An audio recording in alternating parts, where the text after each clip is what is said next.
Midi, 13h, Romain Desarbres. Marjorie Sueur est avec nous, psychologue, criminologue. Bonjour Marjorie Sueur. Bonjour. Experte près la cour d'appel d'Aix-en-Provence. On va revenir sur le profil psychologique de l'assaillant. Et puis, il y a tous les auditeurs d'Europe 1 Midi. On vient de vivre un moment très fort puisqu'on était avec Henri, le héros au sac à dos.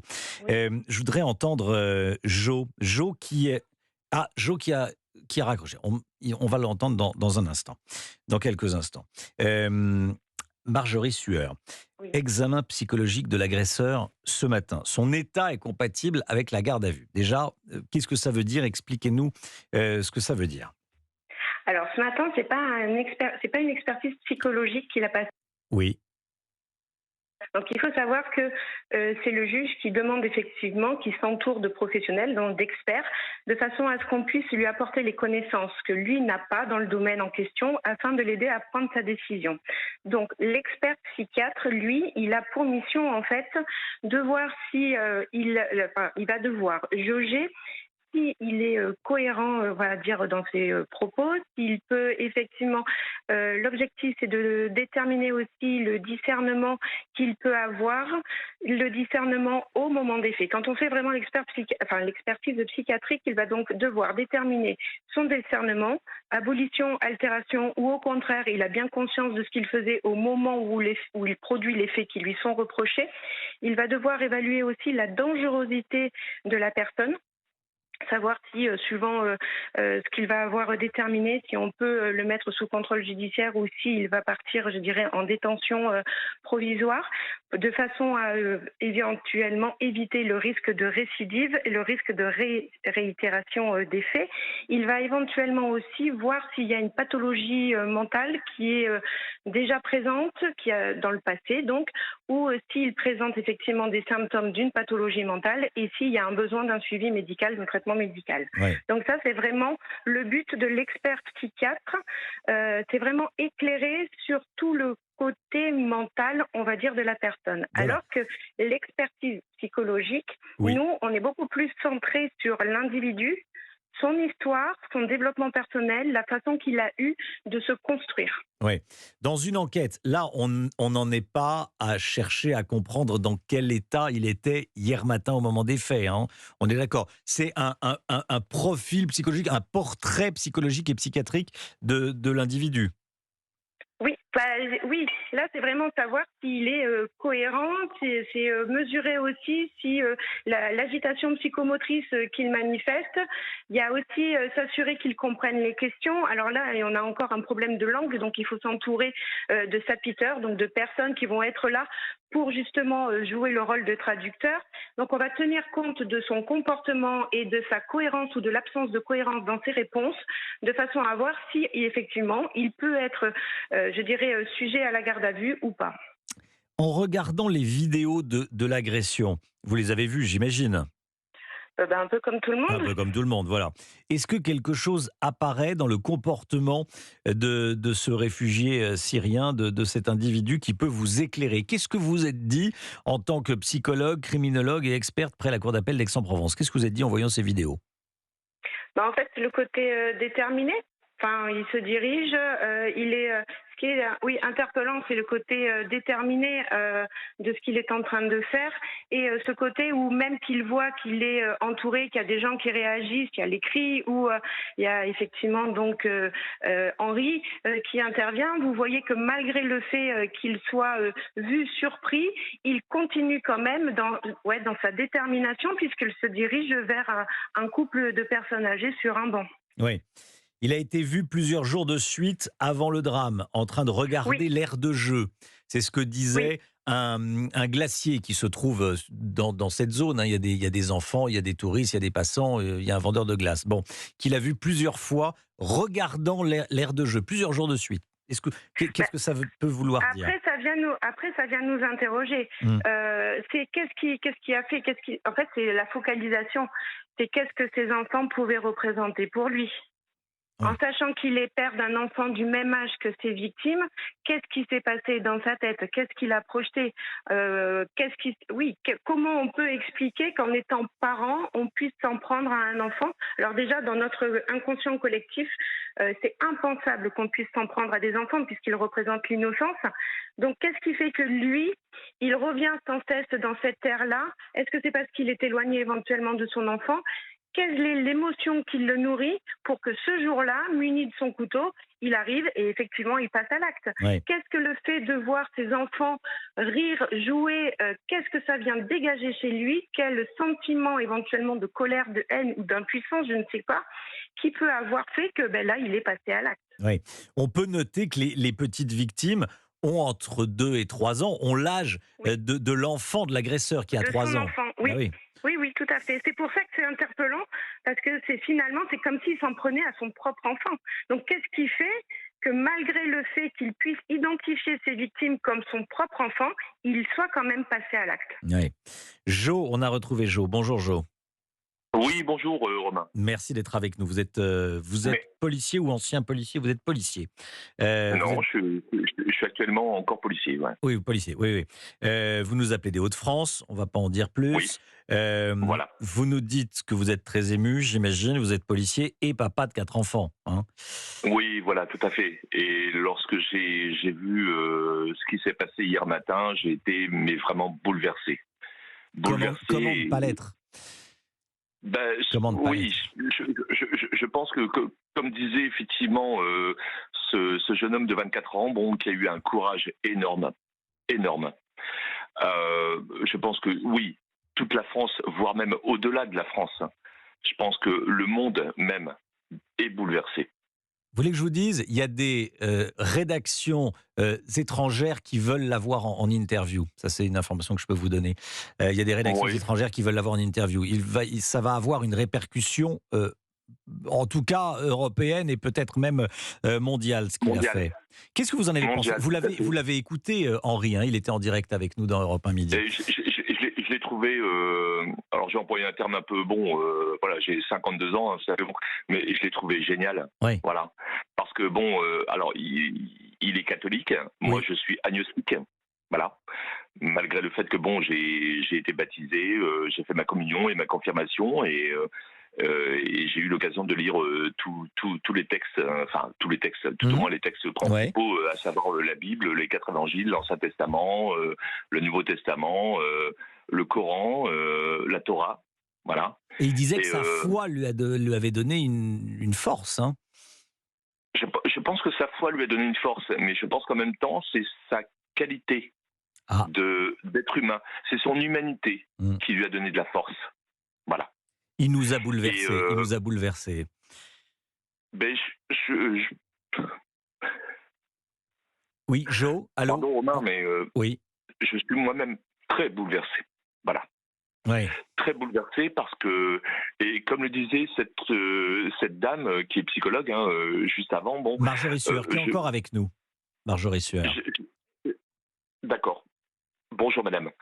Bonjour. Je n'arrive pas à comprendre effectivement comment lui-même, père d'une enfant de 3 ans, puisse s'en prendre effectivement à un enfant. Alors, est-ce que c'est une vengeance qu'il a voulu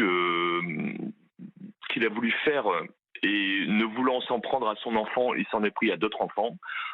Peut-être c'est une piste. Voilà. Et puis, il y a aussi autre chose. J'en ai parlé effectivement aux personnes que j'ai eues au standard. Oui. Puisque je travaille effectivement dans un service de police aux frontières, Oui. il y a une chose qui me semble un petit peu. Alors, je ne veux pas faire de polémique, surtout pas. Oui. Mais vous savez ce que c'est que le CCDA? Le quoi, C'est le pardon? code d'entrée. Le CCDA. Non. Alors, c'est le code d'entrée de séjour des étrangers Oui. et demandeurs d'asile. Alors, il faut savoir qu'effectivement, une personne qui rentre dans l'espace Schengen, imaginons quelqu'un qui fait une demande d'asile en Italie, Oui. ne peut pas faire une seconde demande d'asile dans un autre pays de cet espace. Oui, ça c'est la règle actuellement avec l'Europe, oui. Voilà. Hmm. Or s'avère que cette personne a fait justement 3 demandes, apparemment. Oui, elle a fait plusieurs demandes et la France lui a refusé dimanche dernier. Il y a des trous dans la raquette. Vous nous disiez, je pense qu'il y a des trous dans la raquette. Il y a trop de réglementations complexes et peu appliquées. Ben vous, justement, dans un instant, merci beaucoup, Jo. On a entendu votre émotion et je peux vous assurer que les auditeurs d'Europe 1 et d'Europe 1 Midi la partagent et toute l'équipe d'Europe 1 Midi, bien sûr. Merci également à Marjorie Sueur, psychologue, criminologue, experte près la Cour d'appel d'Aix-en-Provence, d'avoir été avec nous. Dans un instant, on sera avec Maître Edberg, qui est avocate, spécialiste en droit des étrangers. On va parler de la demande d'asile, on va parler de la politique migratoire, on va parler de l'espace Schengen. Qu'est-ce qu'il faut revoir, qu'est-ce qui ne fonctionne pas? On en parle dans un instant. À tout de suite. Europe 1 Midi, Romain Desarbres. On est en direct avec Vanessa Edberg. Bonjour maître, bonjour Vanessa Edberg. Bonjour. Merci d'être avec nous. Avocate, spécialiste en droit des étrangers. Beaucoup de questions à vous poser au lendemain du drame d'Annecy, évidemment. L'agresseur s'est vu refuser l'asile en France dimanche dernier. C'est ce qu'a dit hier soir le ministre de l'Intérieur Gérald Darmanin. Il avait le statut de réfugié en Suède. La France a mis plusieurs mois, 8 mois, à s'apercevoir qu'il avait déjà ce statut en Suède. Comment est-ce que c'est possible? Expliquez-nous. Alors, en effet, pour reprendre chronologiquement ce qui s'est passé, il aurait, parce que j'emploie le conditionnel tant qu'on n'a pas les éléments entre les mains, il aurait obtenu donc le statut de réfugié en Suède et déposé une nouvelle demande le 28 novembre 2022 en France. Oui. Alors, ce qui se passe, c'est que normalement, il doit y avoir, sur la base Eurodac, un relevé d'empreinte dans le pays où le demandeur d'asile fait sa demande pour pouvoir justement éviter ce genre de situation. Donc là, vraisemblablement, il y a eu un manqué, puisque il aurait dû être sur cette base Eurodac et que, a priori, la France n'en a pas tenu compte. Toujours utile que sa demande d'asile a été examinée par l'OFPRA, que l'OFPRA a normalement 6 mois pour se prononcer, qu'elle s'est effectivement prononcée au bout de 7 mois, alors qu'il n'y a pas eu de demande de prorogation. Je voudrais quand même soulever que le 4 juin, je ne sais pas si vous avez pu vérifier, mais ça tombe un dimanche. Oui. Donc d'expérience, il n'y a absolument ni aucune décision, ni aucune notification possible un dimanche. Donc moi, j'émets quand même quelques réserves sur le fait qu'il y ait même eu un retour de l'OFPRA sur cette demande d'asile, puisqu'en effet, ils auraient dû trouver une date, parce qu'un dimanche, ça me semble évidemment peu vraisemblable. Bon, ça, c'est la première chose. Oui, dites-nous. Oui, maître. Donc voilà, ensuite, effectivement, le premier pays de l'espace Schengen où il s'était rendu, c'était la Suède. La demande avait été faite et si effectivement le statut de réfugié lui avait été accordé, il aurait dû lui être refusé en France. Une réforme de la politique migratoire a été décidée hier. Les ministres de l'Intérieur se sont réunis. Expliquez-nous ce que ça change. Alors, moi, je voudrais vraiment faire la distinction entre la politique migratoire, donc l'immigration de travail, l'immigration de famille et le droit d'asile. L'asile, c'est quoi? L'asile, c'est la protection internationale parce qu'on est persécuté dans son pays, parce qu'on risque sa vie dans son pays. Donc, je voudrais vraiment pas qu'il y ait de confusion entre ces deux procédures. D'ailleurs, il y en a une les demandes sont faites auprès de la préfecture, l'autre sont faites auprès de l'OFPRA. Ce sont deux établissements publics différents qui ont des compétences différentes et parce que, évidemment, quelqu'un qui demande la protection internationale ne peut pas être pris en considération de la même façon que quelqu'un qui vient pour travailler ou pour un regroupement familial. On dit souvent que le droit d'asile est dévoyé parce qu'il y a combien de demandes d'asile chaque année en France? 140 000 l'année dernière, je crois que 137 000 l'année dernière. Combien d'accordés? 20 000? Alors moi, dans mon travail au quotidien, on obtient beaucoup plus facilement des titres de séjour, admission exceptionnelle au séjour pour travail ou bien vie privée et familiale qu'un droit d'asile. Le droit d'asile, c'est très difficile à l'obtenir. Voilà. Il faut savoir que le droit d'asile, c'est pas seulement fuir un pays en guerre. Le droit d'asile, ça peut être demandé pour plusieurs raisons. Tout d'abord parce que en raison de son orientation politique, de son orientation sexuelle, effectivement des conflits qu'il peut y avoir sur place. Donc il y a parfois des demandes d'asile qui émanent de pays comme le Sri Lanka où on aimerait tous aller en vacances. Donc il faut faire très attention. Oui. Et c'est pour ça que pour reparler des délais, parce que si en fait le but du jeu c'est quand même d'aller essayer d'améliorer les choses, ici évidemment ce qui pose problème et ce qui pose souvent problème en matière de droit des étrangers, ce sont les délais dans lesquels que ce soit les établissements administratifs et judiciaires se prononcent. il existe des procédures d'urgence où l'OFPRA peut se prononcer en 15 jours quand on est sûr de ce qu'il se passe dans le pays d'origine. C'était le cas ici. Donc voilà, donc il faudrait vraiment automatiser ces procédures d'urgence quand il n'y a pas de doute sur les circonstances de guerre du pays de provenance du demandeur d'asile. Oui. Alors, certains souhaitent que les demandes d'asile soient faites à l'étranger. Et puis alors, il y a aussi une autre question, c'est que est-ce qu'il faut revoir l'espace Schengen, parce que l'espace Schengen, c'est un espace de libre circulation, alors qui ne s'applique pas aux réfugiés, mais ça fonctionne. Si, en fait, ce qui se passe, c'est que attention, quand on a un titre de séjour, quand on est réfugié, quand on a le statut de réfugié, on a tout à fait la possibilité de se balader sur l'espace Schengen seulement pendant 90 jours. Voilà, donc là, 3 mois, effectivement, le délai avait été largement dépassé. Ce qui s'est passé, c'est que comme il a fait une demande d'asile... Ce qu'on entend souvent, c'est qu'il y a des règles, mais ça n'est pas respecté ou ça ne fonctionne pas. On a commencé avec l'Eurodac, il n'était pas signalé sur l'Eurodac. C'est ça, oui. Merci beaucoup, Maître. Oui, on est souvent, je vous en prie. On est un peu pris par le temps. On aurait pu continuer encore 1 heure. Merci beaucoup, Maître, d'avoir été avec nous. Maître Hedberg, avocate spécialiste en droit des étrangers. 12h54. Les rendez-vous européens. Déjà, il y a Europe 1 Soir Week-end avec Pierre de Villeneuve, vendredi, samedi et dimanche, 18h, 20h.